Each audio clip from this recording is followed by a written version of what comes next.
Is back into it in Chester. Here's El Senior. Yes! Yes! The center back, Jacob Glesnes. He's going for it. Yes! Oh my goal! What a goal! And that will do it! One of the best comebacks in recent years. 3 unanswered by the Union. And they go into the Gold Cup break, winning it 3-2. Hello and welcome to the Free Kick Podcast. My name is Todd. And man, I had to have an extra day to prepare for this podcast because, I'm sure like you guys, Monday morning when you wake up and we're headed to work, you guys are probably a little bit tired after that exciting game we had Sunday night against New York City. And I mean, I'm still trying to wrap my head around what we witnessed on Sunday night. Easily for me, that was one of the most emotional games I've ever had at Subaru Park. And I'm sure there's a lot of you guys out there that feel the same way too. And because of that, I just want to talk about this New York City-Philadelphia Union game. I want to go ahead and, give my thoughts on the GOAT, Paul Rushing. I want to go ahead and give my 3-star players review keys to the game, breaking down the goals, blunder of the week. And there's so much good stuff to talk about. And I know I told you guys last episode, I was like, okay, well, I'm going to go ahead and not do a review episode for New York City, and I'll try to get Tyler Terran's one from Chicago Fire. But no, look, I'm sorry. As much as I love Tyler and really wanted to talk to Tyler about this matchup between the Union and Chicago, there is no way that I cannot talk about what we saw Sunday night. I had to talk about that game. And so after this episode, I might as well just go ahead and, while the podcast is editing, might as well write a match preview for the game against Chicago. So, at least I have you guys covered somewhere. So it might not be with Tyler Terrans, but at least you guys can get a little bit of an understanding what to expect between the Union and Chicago on the website, thefreekick.net. So for all you guys that checked out the last 2 articles when I previewed the Cincinnati game and the New York City game, I appreciate that. And I really got to get better at, trying to do a match recap. And again, just so blown away, sitting in the press box and watching just all these writers that have been doing it for all these years, just typing away. I'm sure you guys will probably hear in the 2 clips that I played from Jim Curtin's press conference, you guys will probably hear the clicking of the computers, of the keys. I don't know. I'm so blown away how people can multitask, watch a game, type their story, listen to Jim Curtin speaking, type their story. It's you can tell who's been doing it for a long time and who hasn't, but still, I think I'm going to be blown away every time that I go in to the press box and just watching these people have multiple stories written while I have a couple notes and a couple questions I don't want to ask Jim. So I don't know. That's all I'll say about that. But yeah, I figured, we'll try to get Tyler on the podcast when Chicago comes to town, and I'll skip all the news. And I'm sure you guys have seen by now Gareth Bale to LAFC. I have a lot of thoughts about that. And even Jim Curtin was asked after the game his thoughts on Gareth Bale joining the league. And I'll play Jim's thoughts on Gareth Bale and everything on another podcast, maybe when we review the Chicago Fire game. But yeah, I just want to talk nothing but New York City. So, the Union, they get an early goal, and yet again, we've seen them do that so many times this season, where they score first and then they can't get the second goal. But unlike all the other times, I feel like we saw the Union go chance after chance after chance. And Sean Johnson really kept NYCFC in this game with all the saves that he made. To see Phil Rushing getting the red card in that game, to see the penalty given to New York City so late on, to seeing the Union score the goal to give them the lead just for the sideline referee to raise his flag and call for interference or offsides. I think he was trying to say Cory Burke was offsides or something, but then when you go back and watch the replay, Cory Burke was definitely one side. So then I think it was a matter of, okay, did Julian Carranza, Daniel Gazdag interfere with the goal? No, they did not. And the goal gets given. And then New York City have a late shout for a penalty again. I mean, you talk about a wild ride of emotions, and you got it all from that game. Hearing the crowd erupt once Cory scored, that's the loudest I think I've heard the stadium since New York Red Bulls in the playoff last year. I think the loudest atmosphere last year was the Nashville game, especially when we got in penalties when Andre Blake made a couple saves and Nashville missed the rest of the penalties. But I know I just talked about like the big keys in this game, but even before the game, Chad Johnson, former Bengals wide receiver in the stadium for his first time, I believe it was. You had Brendan frickin' Aronson, banging the drum before he heads off to Leeds United to get his first season in the Premier League this season. Banging the drum, getting the crowd ready. I posted a video of that on Twitter, and the crowd just went nuts for Brendan Aronson. I mean, I told Skylar Hoffner, who I was sitting next to in the press box, I said, I just got chills, man. Like, that was definitely moving. Seeing Brendan back here, listening to the crowd erupt, to see a Premier League player that used to play for the Philadelphia Union back in Subaru Park. I mean, that was amazing to see. And then you add in everything that happened into this game. But just, man, what a night it was in Subaru Park. And a huge shout out to the fans just for the atmosphere that they provided for the whole game. And, I do have to give a shout out to all the New York City fans that traveled, because they helped create a fantastic atmosphere too, I thought, with the back and forth with the Sons of Ben. That stuff creates the atmosphere that some of these players that are used to playing for big crowds in Europe are used to having. And so, I thought, New York City traveled well. They sounded good. From what I saw, it didn't look like they caused any issues. I didn't see anybody say anything on social media that New York City fans created any issues, so that's good. I just thought early on in this game that Mikel was doing a good job getting in behind the New York City defenders. The Union did a really good job keeping the pressure on. Like I said, they had a couple chances. Sean Johnson kept New York City in this game. But we haven't seen that from the Union in the past, like I was talking about, where, okay, yeah, they get their first goal early on, and then they kind of lay back, especially against Cincinnati, we saw. But now they just kept bringing the pressure to get that second goal. And they were unlucky not to get the second goal. They had a chance with Jack Elliott off of a corner kick with a header. You had Julian Carranza, who had a chance. Mikel had another chance. You had Daniel Gazdag, who had a chance. But, yeah, Sean Johnson, I mean, just so big for New York City on the night. And, for me, I think in the first half, I think the biggest takeaway was how quiet the Union kept Tati Castellanos. They limited him to 14 touches in the first half. He was 0 for 6 on his passes. All his touches were away from goal. And when you're making Tati take touches away from the goal where he's dangerous, we all know, inside the 6-yard box, that's a win for the defenders, for the midfield. And now the Union can go ahead and focus on other players to take out. When Tati's having to drop deep to come and collect the ball, the Union already have a huge win right there. And that's exactly what they were doing in the first half. And I'll play Jim's thoughts on that here in a little bit. But, it was just such a dominant first half from the Union. Tati tried making runs off of Jack Elliott. He was shut down. He tried making runs off of Jacob Lesnes. He was shut down. Tried making runs off of Nate Harriel after Tallis Magno was having success against him. Nate shut down Tati.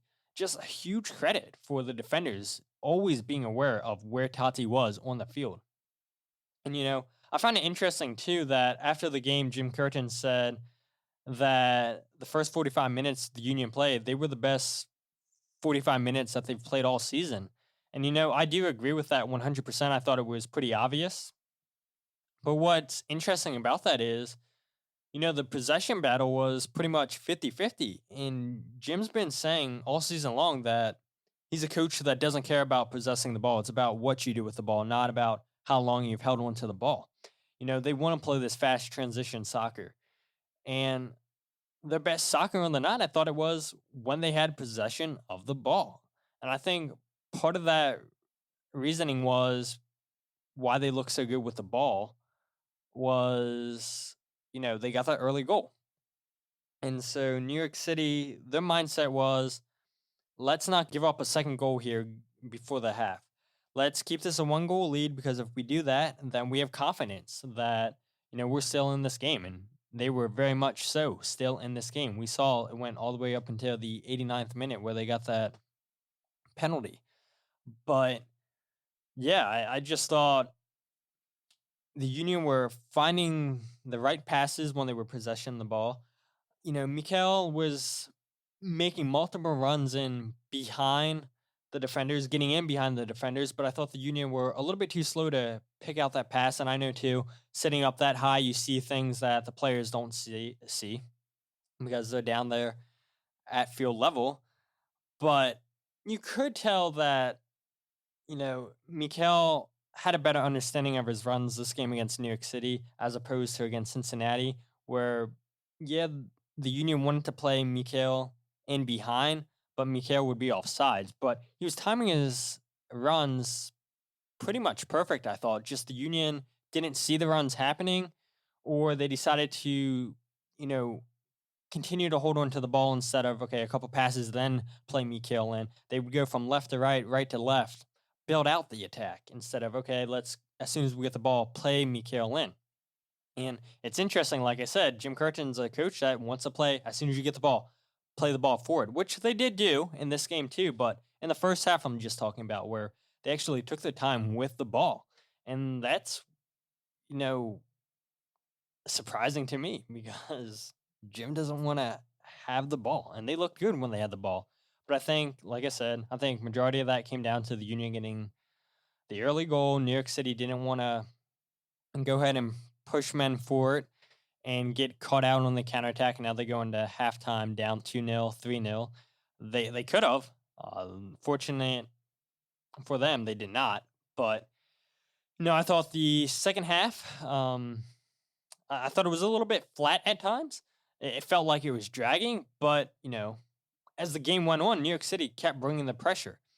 And you could feel in the stadium, up in the press box, that it was only a matter of time before New York City scored, because they pushed the Union so far back when they kept the ball inside the Union's half. And the Union did a good job not to break. And Jim Curtin says it all the time. It's okay if we bend, but as long as we don't break, we did our job. And you can definitely feel that the Union were bending. They were getting a little bit too deep, I thought, at times, inside their own 6-yard box, 18-yard box. But for majority of this game, they defended well. Like I said, they took Tati Castellanos out of this game completely in the first half. I thought they kept him quiet even in the second half. I know he scored the penalty kick, but Tati was a non-factor in this game. And that's been the case majority of the time through this series, where Tati's not been the difference maker. I told you guys in my match preview, if you guys read it, that Tyler Magno is a player you should keep an eye on. Maxi Morales is a player you should keep your eyes on. And yeah, it wasn't Maxi, it wasn't Tati, it was Talis Magno. That was the best player on the day, I thought. You could definitely say Sean Johnson was up there too, but offensively, it was definitely Talis, and made Nate Harriel look a little silly on the night. But I think for me, what that comes down to is you saw one player that's closer to Europe than the other. Obviously, Talis Magno, the way that he's playing, you feel like if he keeps up this form, then he could potentially be gone in January to Europe, where Nate Harriel probably has a couple more years here in MLS before he makes that next jump, which is fine. I'm totally fine with. But, Nate did everything that was asked for him. He didn't get scored on. He got dribbled by a couple times. And that's all you really can ask for is, just hold your own. Don't do anything fancy. And Nate didn't have to do anything fancy. A couple times, like I said, got beat by Talis. But fortunately for him, you had Jose Martinez there to back him up. You had Jacob Glessens there to back him up. So it's not like, okay, well, Nate's getting beat and now Talis is in 1v1 against Andre Blake. That wasn't the case, because the Union were just so well organized which they usually are. And I was fine with the way that Nate played. I was fine with it completely. And I know I had some people say, oh, that was Nate's worst game of the season, which I agree with. But, he didn't cost them the game. That's when you look at who has bad games, usually you look at players that cost the team.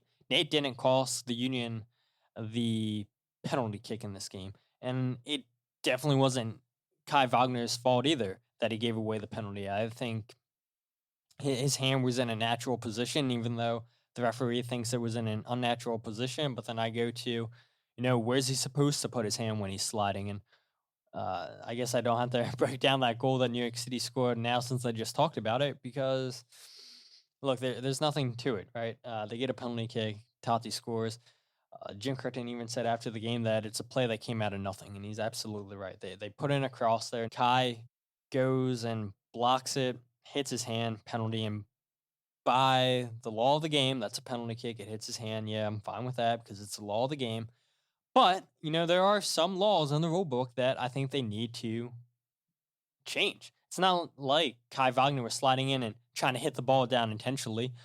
He literally had no place to put his hand and gets called for a penalty. And I'm sure Union fans, if that happened to us, we'd be upset as well. But luckily, that didn't cost the Union.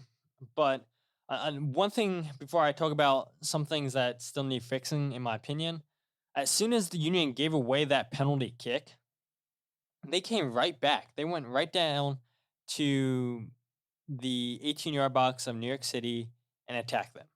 Had a corner kick, I believe it was, as soon as they gave up the penalty kick.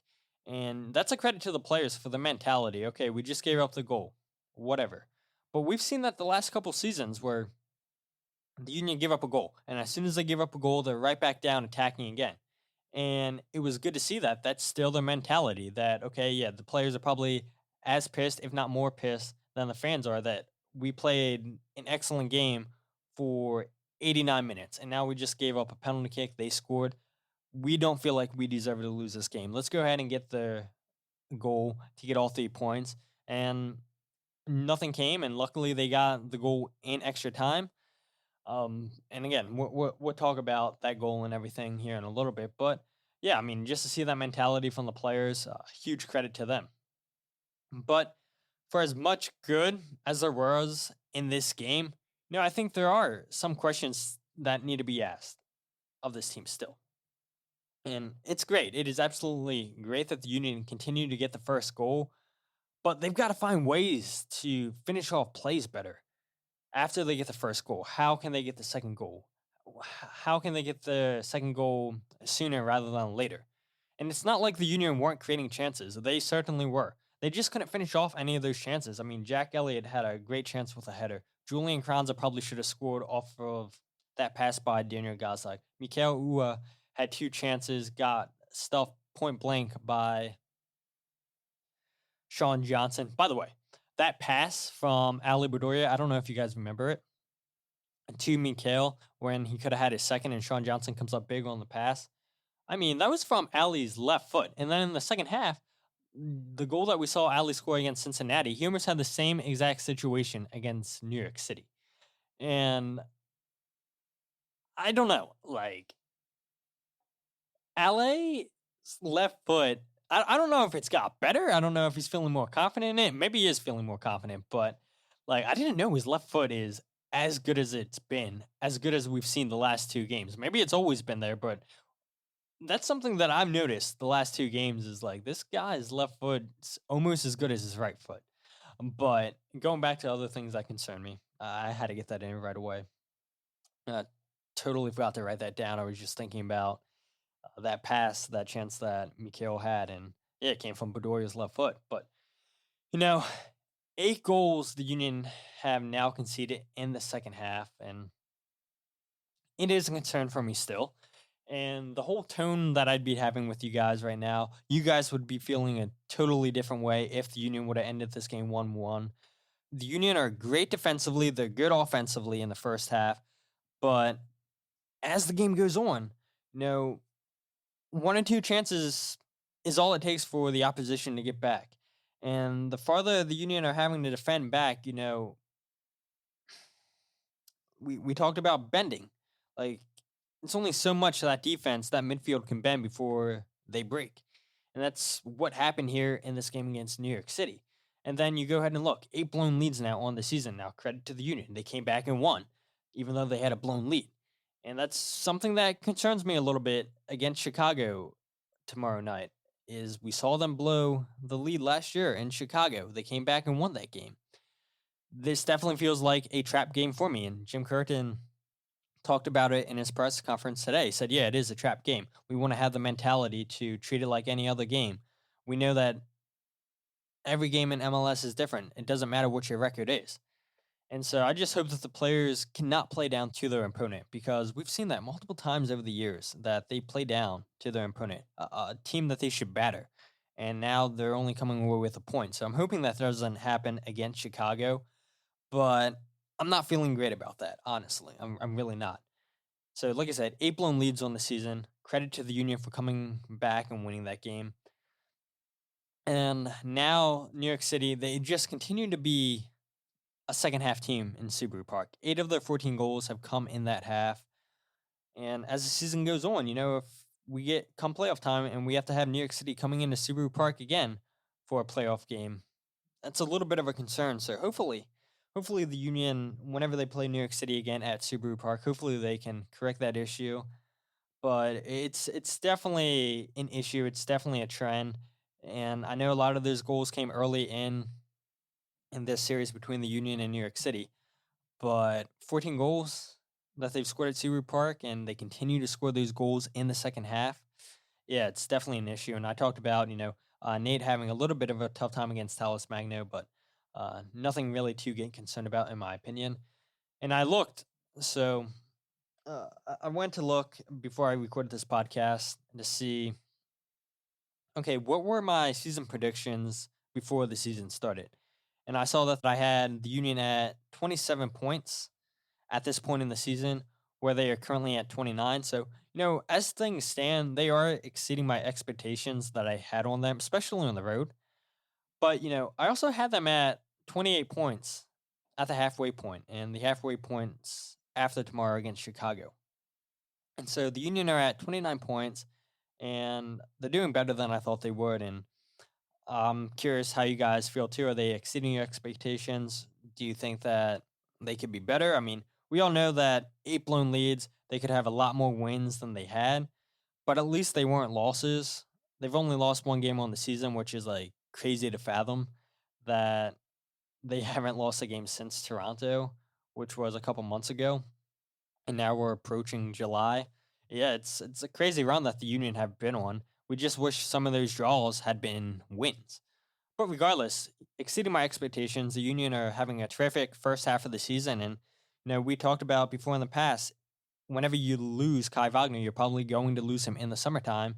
You want to be as high up in that table as you possibly can for as long as you have Kai Wagner. And the Union have themselves in a terrific position here going into the halfway point of the season.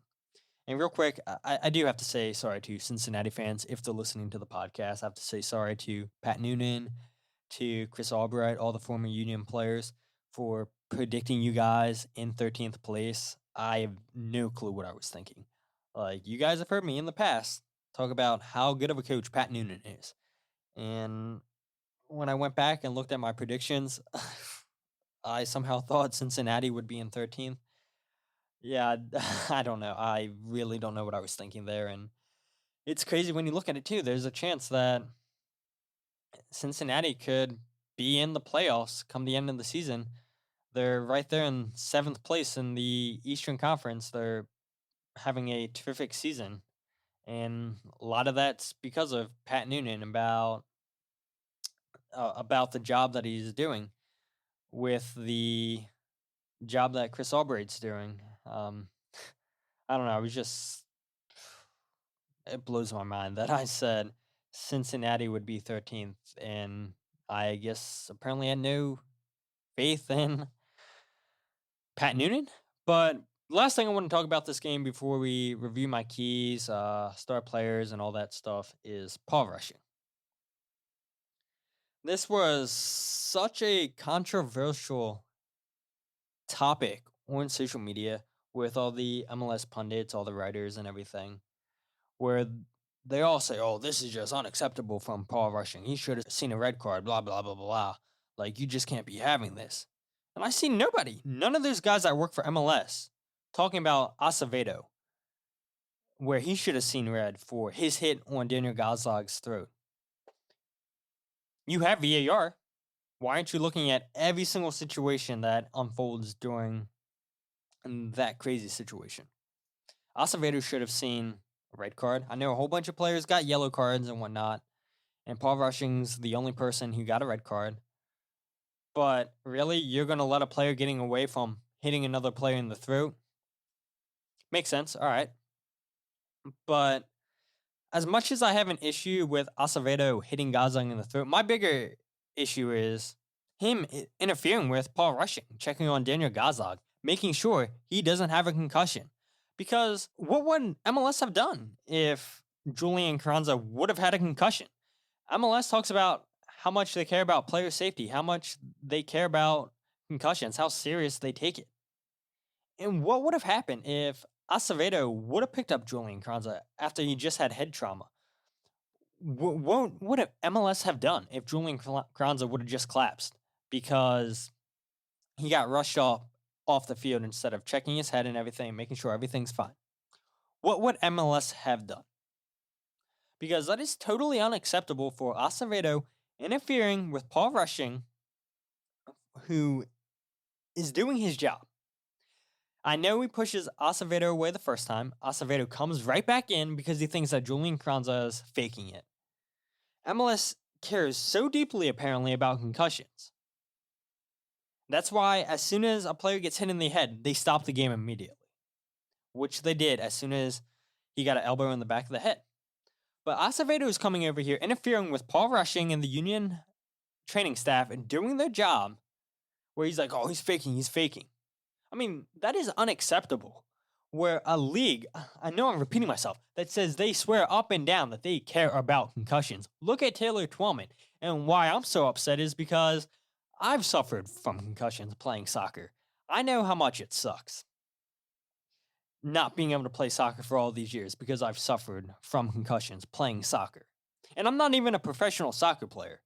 And these players that make this their livelihood, where one head injury and they can never play soccer again, potentially. You have Acevedo going to Julian Carranza trying to get him off the floor, where we don't even know if he's concussed or not, because Paul Rushing hasn't really checked on him, because he has Acevedo messing with him and trying to get Julian off the floor. That is unacceptable. And I think Paul Rushing is 100% in the right for pushing him away, for reacting the way that he did. This is on the referee as much as it is on Acevedo, because the referee lost complete control of this game after that situation happened. All of this could have been avoided if the referee would have cleared everybody away, let the Union's athletic trainers do their job, make sure Julian Carranza is okay. That doesn't happen at all. It's up to the Union's players, it's up to Paul Rushing to get the players away so he can do his job. And the referee just completely loses it. And to me, Paul Rushing's 100% in the rights for pushing him away. And then you have Tati Castellanos coming, being a coward, hitting Paul Rushing, getting in his face, and just continues to jaw him off. You know, New York City fans want to complain about the Union diving and everything. There was plenty of dives from New York City in that game. But what your players did for a player that was down, that could have been concussed, that's not a good look. And I haven't seen anything from MLS about this situation. Like I said, MLS's paid writers are making this all out to be, oh, it's the Union's fault that this happened, that Paul Rushing's in the wrong. No, he is not in the wrong. And we've not seen any apologies from those MLS writers. They just continue to paint Philadelphia in a bad light. And that's totally unacceptable for me. And it's no wonder why Philadelphia fans think no one likes us, we don't care. I mean, it's pretty clear and obvious when you have paid writers for the leagues going at the union and their fans for a situation that was not their fault. But they're going to see it their way. We're going to see it our way. I don't know. I think you guys probably feel the same way that I feel about this situation. And we all know Jim Curtin feels the same way as we do. This is what he had to say after the game. That's a first. I think that's a first. Sometimes the game's emotional. Paulie's the best. He'll stick up for his guys.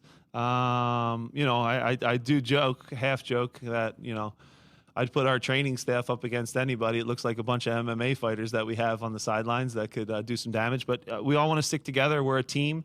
That's everybody that works in the building. And again, we're going to look after our own guys if we don't think something was right. And, Paulie saw one of our guys get pushed and he reacted. So, again, no problem with that.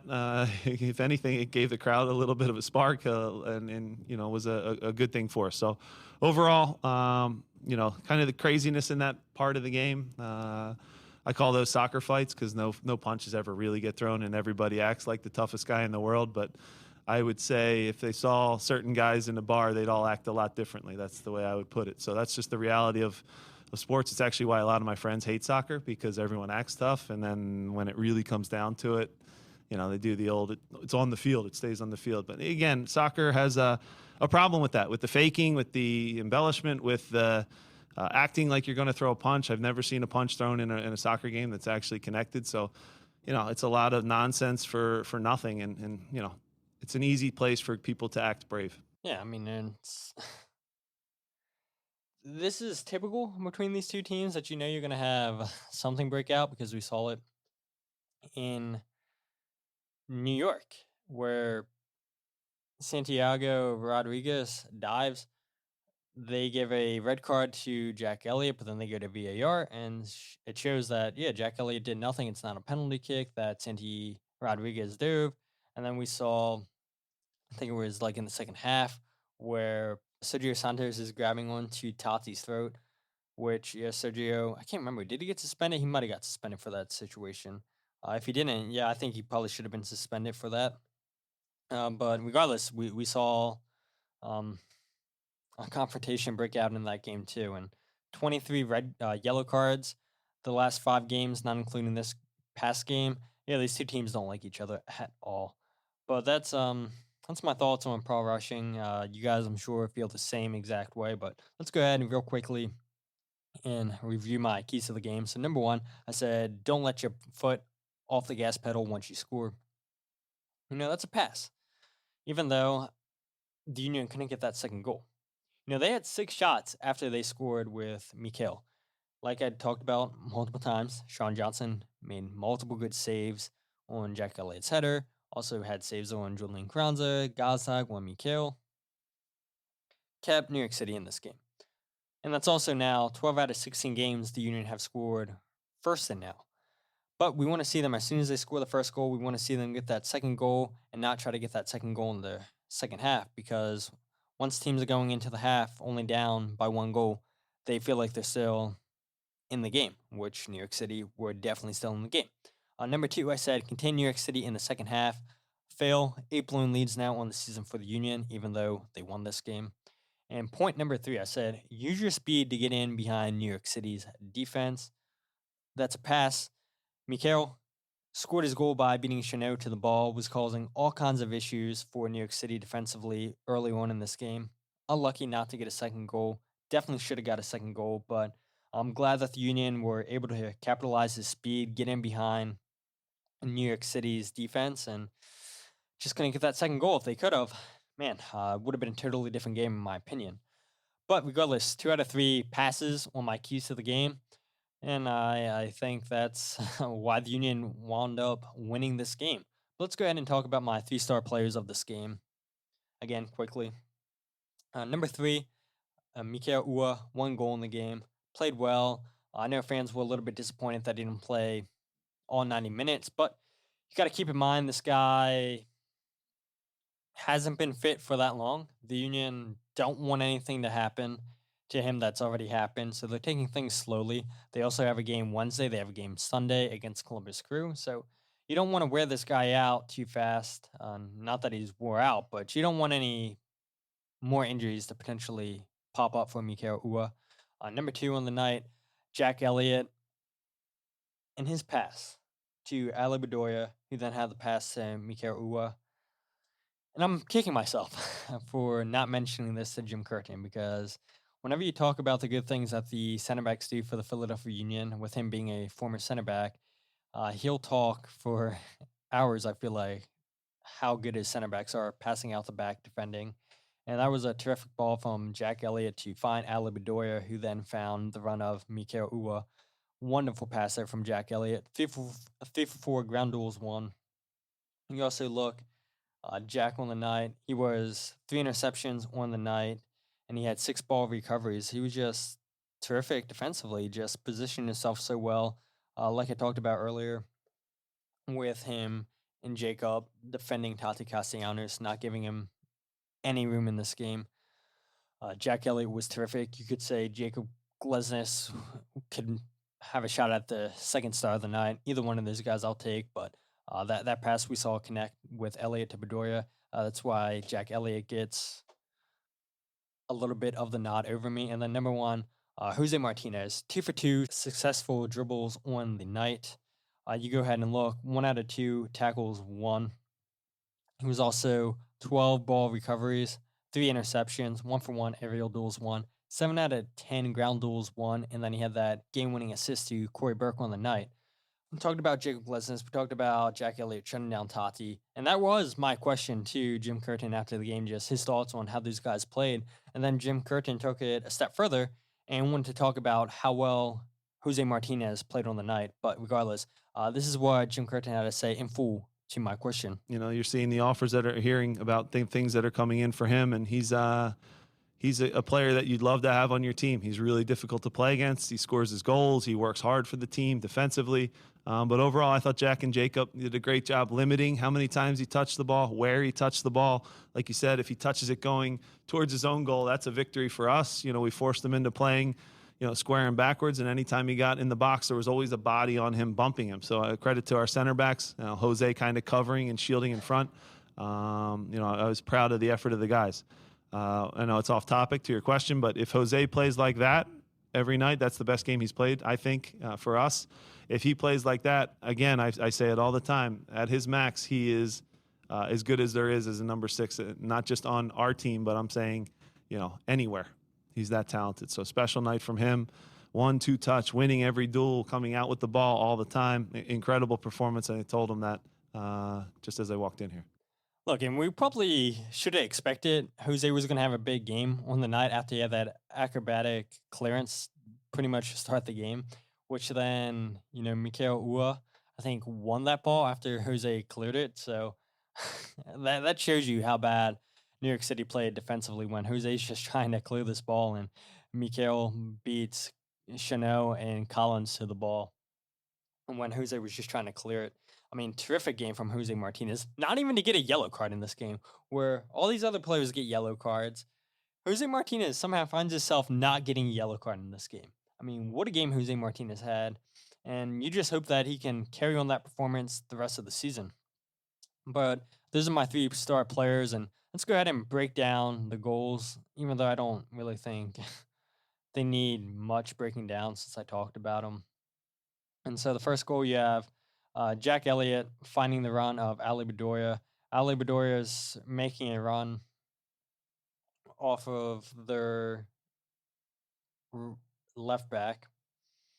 Ali Bedoya is then able to just go ahead and let this ball keep bouncing as close as he can get it to the end line.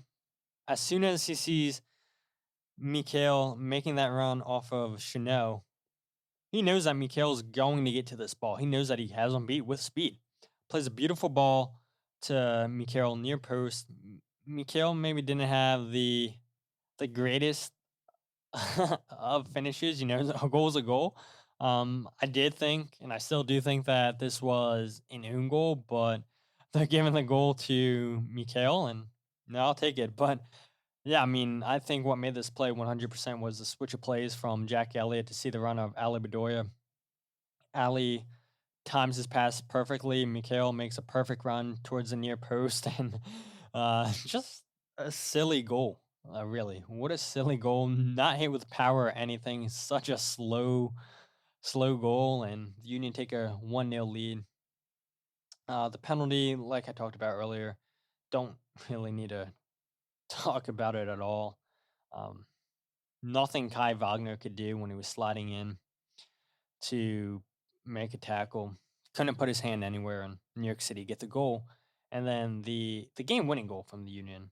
This was something that has played huge dividends for the Union all season long, and that's long throw-ins with Liverpool starting coach Thomas Groundmark when he came in during the offseason, worked with the Union on throw-ins. We saw set pieces cause issues for New York City and New York. They did a good job this game, I thought, putting a couple men at the near post so the Union couldn't get a flick one like they had against them in New York City. New York City, I thought, for the most part, defended set pieces well that the Union threw at them, except for what we all thought was going to be the last play of the game, where Kai Wagner has a long throw-in. Cory Burke wins the header. The ball gets knocked down and eventually falls to Jose Martinez. Jose Martinez, man, when I saw him shooting this ball, I was like, oh, don't shoot this ball. Like, we've seen you hit this ball over so many times. And, hey, he struck the ball well and takes a deflection off of Cory Burke. And Sean Johnson's able to get a hand to it. I think it's funny. He has his hand raised like offsides. But, dude, Cory Burke was way on sides. And like I said, I think they had the flag up for interference. I don't think they were calling Cory Burke offsides. I mean, I guess it's very possible that they were, but I don't think they were calling Cory off. I think they were saying that Julian Kranza or Leon Flock or Daniel Gazlag were interfering with Sean Johnson. I don't think it was because of Cory Burke, but it could have been, but that definitely wasn't the case when you watch it on replay. Even when the ball was hit, you knew Cory Burke was on sides. There was two players that kept Cory Burke on sides. It was just, I think they thought that Daniel Gazdag more than Julian or Leon Flock were interfering with the sightline of Sean Johnson, which it wasn't at all. But regardless, the Union get a goal and win this game in the 96th minute. And everybody gets to go home happy. Happy press conference for all of us. We didn't have to bring up anything negative to Jim. And so, yeah, just happy day for Union fans. But the last thing I want to bring up is Blunder of the Week. And Blunder of the Week is going to go ahead and go to United States men's national team Twitter for giving Jim Curtin and the Union crap for not playing the kids more often, saying that, oh, the Union are terrible. The Union don't know what they're doing, saying that our starters suck. I mean, first off, the competition that the U20s are playing against right now is not comparable to MLS play whatsoever. And United States Twitter, men's national team Twitter, has just always been negative. And now we're finally starting to see them have a go at the Philadelphia Union. It's like, man, we just helped Brendan Aronson get into the national team with producing him, with finding him, developing him in the academy. We've helped develop Mark McKenzie. Paxton Aronson, Jack McGlynn, Quinn Sullivan are all probably going to play for the full national team at some point in their career. But how can you think the competition that the U20s are playing against are at the same competition level as MLS teams? It's not at all.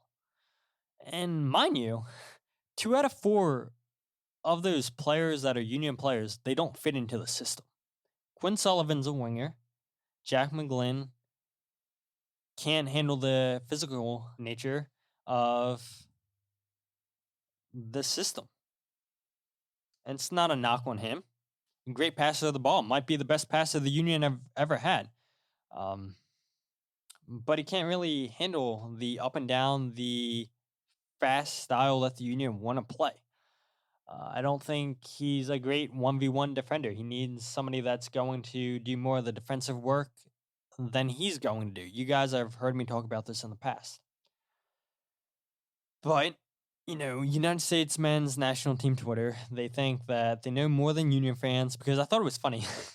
This one guy I saw, I forget what his Twitter handle was. Not that I would want to give him credit anyway, but I thought it was funny that he told some Union fans, he's like, yeah, I watch more Union soccer than you do. And it's like, you're talking to a Philadelphia Union fan that watches the Union play every single week. You're telling him you watch more Union soccer than he does? Absolutely not.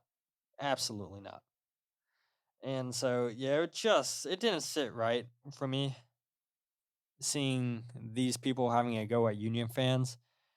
And I'm sure more of this is going to happen in the future, but I just think it's so laughable that people can actually tell Union fans that go to games every single week, that watch the Union every single week, that they know more about the ins and out of the Philadelphia Union than Union fans do. And what else is funny to me is when some of these people on USMNT Twitter are saying, oh yeah, we have sources at the Philadelphia Union that tell us that they're not going to sign any more players like Jack McGlynn, that Ernst Tanner doesn't want those players anymore. Well, I'll tell you something, right? Who signed Quinn Sullivan? Who signed Jack DeVries? Ernst Tanner. Regardless if a player fits in the system or not, if they're good enough, Ernst Tanner is going to offer them a first-team contract so the Union don't lose them for free, because he wants the Union to get paid somehow.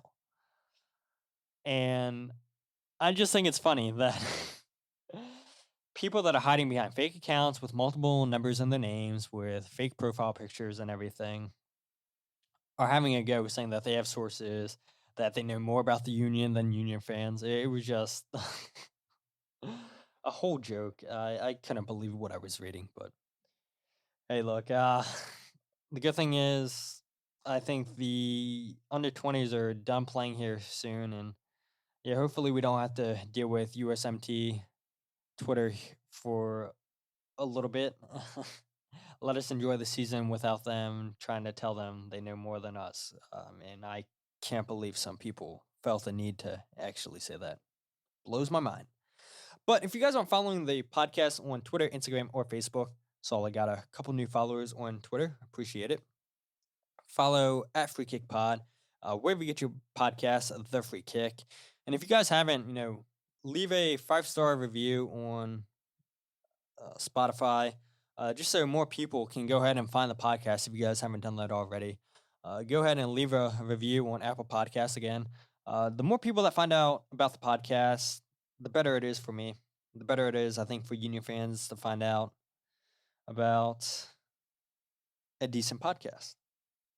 My opinion, I don't know. There's a lot of options out there. But yeah, I like getting feedback. So, good, bad, doesn't matter to me. Anything that I can improve on, anything you think it should get better at, what you like, what you don't like, I appreciate all the feedback. And then, of course, I said it at the beginning, check out the website, thefreekick.net. I'll go ahead and do a preview post of Chicago Fire, which you guys should look forward to. But yeah, hopefully the Union do not lose this game in Chicago. I'm nervous. I'm more nervous for this game against Chicago than I am against New York City, because we always play down to our opponents. And then when we play Columbus, I'm probably going to be nervous about that game too, because Columbus aren't all that. I know we talked a couple episodes ago about them signing a new number 9, but yeah, Columbus still doesn't scare me, but what scares me is we play down to teams that we should beat. So hopefully that's not the case on Wednesday or Sunday, but we will definitely go ahead and give our thoughts on both of those games when it is appropriate. But until then, my name is Todd, and this is the Free Kick Podcast.